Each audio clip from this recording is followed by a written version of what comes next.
So, ప్రభుత్వ హాస్పిటల్‌కి సంబంధించి కమాండ్ కంట్రోల్ రూమ్ ఏర్పాటు చేస్తున్నారంట. సో, ఇదొక రకంగా గుడ్ న్యూసే అనుకోవాలి.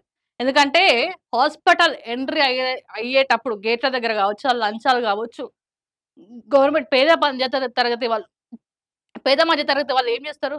వాళ్ళ దగ్గర అంత డబ్బులు లేవు. కార్పొరేట్ హాస్పిటల్‌కి పోతే కోట్లు, కోట్లు, లక్షలు, లక్షలు దండుకుంటారు. దీనికింత, దానికింత అది ఒకదానికి పోతే ఇంకొకటి బయట పడతది ఆడికి పోతే. సో, దీనికి సంబంధించి కమాండ్ కంట్రోల్ రూమ్ ఏర్పాటు చేస్తున్నారట. మరి ఆ కమాండ్ కంట్రోల్ రూమ్ ఎంతవరకు పనిచేస్తుందో ఏమో చూడాలి గానీ, ఇదొక రకంగా గుడ్ న్యూస్ అనే అనుకోవాలి. ఒకసారి చూద్దాం.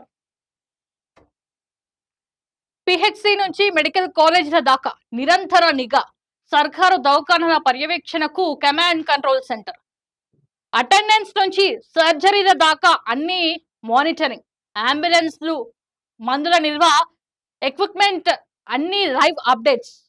ఓపీలు, ఇన్‌పేషెంట్స్, ఆపరేషన్ వివరాలన్నీ రికార్డ్.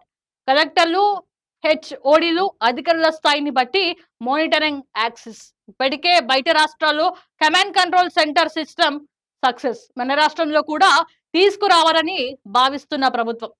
అంటే తీసుకురావాలని జస్ట్ భావిస్తున్నారంట. ప్రభుత్వ వైద్య రంగంలో వారి సంస్కరణకు రాష్ట్ర ప్రభుత్వం శ్రీకారం చుట్టబోతుంది. సర్కారు దవాఖానాలలో వైద్య సేవలను మరింత మెరుగుపరిచేందుకు, పారదర్శకతను పెంచేందుకు ఒక ఆధునిక కమాండ్ కంట్రోల్ సెంటర్‌ను ఏర్పాటు చేయాలని భావిస్తుంది. సో, ఈ కమాండ్ కంట్రోల్ సెంటర్‌ని ఏర్పాటు చేసేదానికని వైద్యం మంచిగా చేయండి.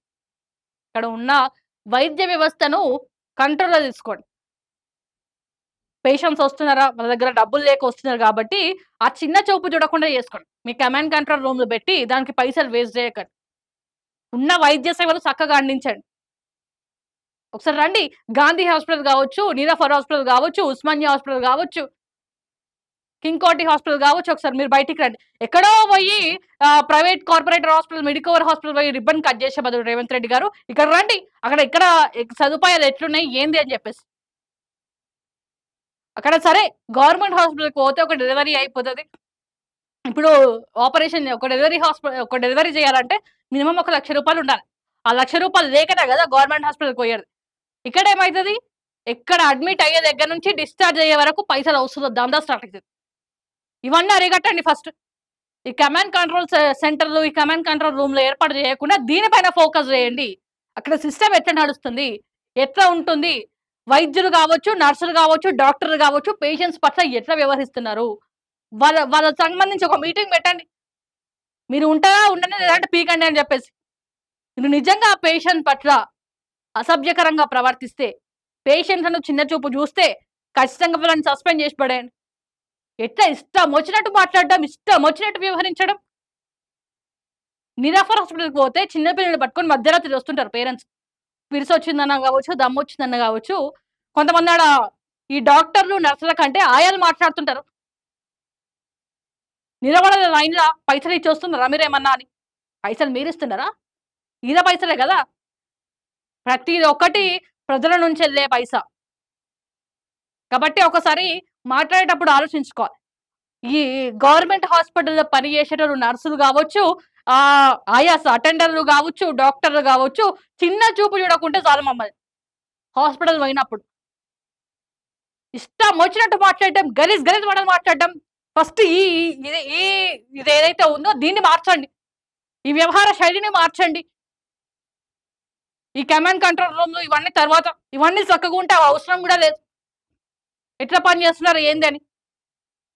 దయచేసి గవర్నమెంట్ హాస్పిటల్‌లో పేషెంట్స్‌ల పైన నిర్లక్ష్యం చూపకండి. చాలా హోప్ పెట్టుకొని వస్తుంటారు. ఊర్లలోకెళ్ళి ఎక్కడెక్కడి నుంచో వస్తుంటారు. అరే! గాంధీకి పోతే తక్కువైతది అని చెప్పేసి. ఆడ గాంధీ హాస్పిటల్‌కి పోతే ఏమైతది? ఆగండి. ఆగుతలేదా? ఇవే మాటలు. సో, ఈ సిస్టమాటిక్‌ని ఒక సిస్టమాటిక్‌గా నడపండి. ఒక్కసారి మీరు ఆదేశాలు జారీ చేయండి. ఎవ్వడైనా అడ్డగోలుగా పైసలు వసూలు చేస్తే ఆళ్ళని సస్పెండ్ చేస్తామని చెప్పండి. పేషెంట్‌ల పైన ఇష్టం వచ్చినట్టు నోరు పారేసుకుంటే ఆళ్ళని సస్పెండ్ చేస్తున్నామని ఆదేశాలు జారీ చేయండి. ఇవన్నీ కమాండ్ కంట్రోల్ రూమ్‌లు ఇవన్నీ అవసరమే లేదు మీకు. ఉన్న భద్రతలు గావచ్చు, అక్కడున్న వాటర్ ఫెసిలిటీస్ గావచ్చు, బాత్రూమ్‌లు గావచ్చు అవి చక్కగా పెట్టండి. పెద్ద పెద్ద హాస్పిటల్ పోయి రిబ్బన్‌లు తర్వాత కట్ చేద్దురు మీరు. ఇవన్నీ ఉన్నాయని సిస్టమాటిక్‌గా పెట్టి అప్పుడు రిబ్బన్ కట్ చేయండి రేవంత్ రెడ్డి గారు.